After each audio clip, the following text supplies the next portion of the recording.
Hello friends, good morning. কেমন আছো তোমরা সবাই? সুপর্ণাস গুড লাইফে তোমাদেরকে আবারও একবার অনেক স্বাগত জানাই। এখন বাজে সকাল 6টা মতো। তো সকালে উঠে যা যা প্রত্যেক মেয়েদেরই কাজকর্ম থাকে, প্রত্যেকটা বাড়ির হাউস ওয়াইফদের, তো আমারও তার ব্যতিক্রম নয়। তো সকালে উঠে যে দেখো গ্যাসটা পরিষ্কার করে নিচ্ছি। রাতে পরিষ্কার করা হয়নি রান্নার পরে, তো এখন পরিষ্কার করে একটু থালা বাসনগুলো ধুয়ে নিয়ে এসেছিলাম পুকুরঘাট থেকে। কিন্তু এখানে বেসিনে অনেক কিছু আরও জমা রয়েছে, তো যেগুলো আমি এখানেই ধুয়ে নিচ্ছি। আর গ্যাসের যে চুল্লিটা, ওটা ভালো করে পরিষ্কার না করলে না কেমন যেন একটা লাগে, তো সেটাও ভালো করে পরিষ্কার করে নিলাম। তো ঠিক আছে, চলো টুকটুক করে কাজকর্মগুলো আমি করতে থাকি। আর আজকে সারাদিনের ভ্লগটা তোমরা দেখতে থাকো, আশা করি অনেক ভালো লাগবে। তো সব কিছু পরিষ্কার পরিচ্ছন্ন থাকলে রান্না করতেও যেরকম ভালো লাগে, আর গোছানো থাকলে সেটাও খুব সুবিধা আনন্দের, তাই না? সব কিছুই মোটামুটি টিপটাপ যাই। তো ঠিক আছে, চলো দেখতে থাকো।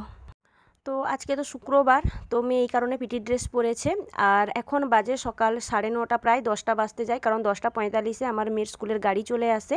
তো মেয়ে আজকে বায়না করলো যে আজকে আমাকে পাপাই নিয়ে যাবে, কারণ যেদিন ওর পাপা বাড়িতে থাকে ওর একটাই বায়না, পাপা আজকে আমাকে ছাড়তে নিয়ে যাবে এবং স্কুল থেকে নিয়েও আসবে। ও তো দাদুর সাইকেলে করে যাবে না, এটাই আমার মেয়ের বায়না থাকে। তো যাই হোক, এখানে মা আমি অপেক্ষা করছি, কিন্তু শুভ এখনও আসছে না। ওকে বলছি তাড়াতাড়ি এসো, ড্রাইভার আবার ফোন করবে দেরি হয়ে গেলে। তো যাই হোক, অনেকক্ষণ পর শুভ এলো, কিন্তু তার মধ্যে ড্রাইভার ফোনও করেছিল যে এতক্ষণ দেরি হচ্ছে কেন। আসলে খুব কাজে ব্যস্ত, তো তা কিছু করার নেই। শুভবা একটু বিরক্ত হচ্ছিল, বলছে তার বাবার সঙ্গে চলে গেলে পারতো, মানে মেয়ের দাদুর সঙ্গে, কিন্তু মেয়ের বায়না যে তার পাপার সাথেই যাবে। তো ঠিক আছে, চলো, মেয়ে তো চলে গেল, এখন যাই। আর কিছু রান্না হবে সেগুলোর দিকে যাই। সকালে এক যুগ রান্না হয়ে গেছে, আবার এখন এই যে দেখো বাবা বাজার থেকে মাছ নিয়ে এসছে, মাছের ঝোল রান্না করব।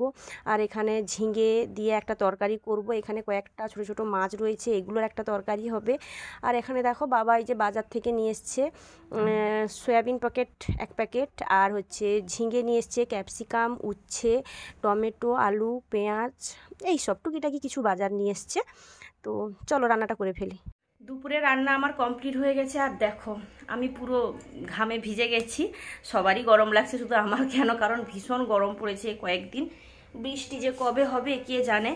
তো চলো তোমাদেরকে দেখিয়ে দিই আজকে দুপুরে রান্নার মেনু কি হয়েছে। চলো, সেই ছোট ছোট মাছগুলো দেখেছিলে, ভালো করে ভেজে পেঁয়াজ লঙ্কা একদম শিলনোড়াতে বেটে একটা ভর্তা টাইপের করেছি, মানে মাখা।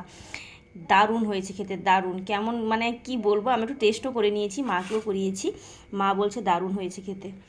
তো এটা আর করেছি ঝিঙে আলু চিংড়ি মাছ দিয়ে মাখা মাখা একটা তরকারি করেছি, ঝিঙে আলু তরকারি চিংড়ি মাছ দিয়ে।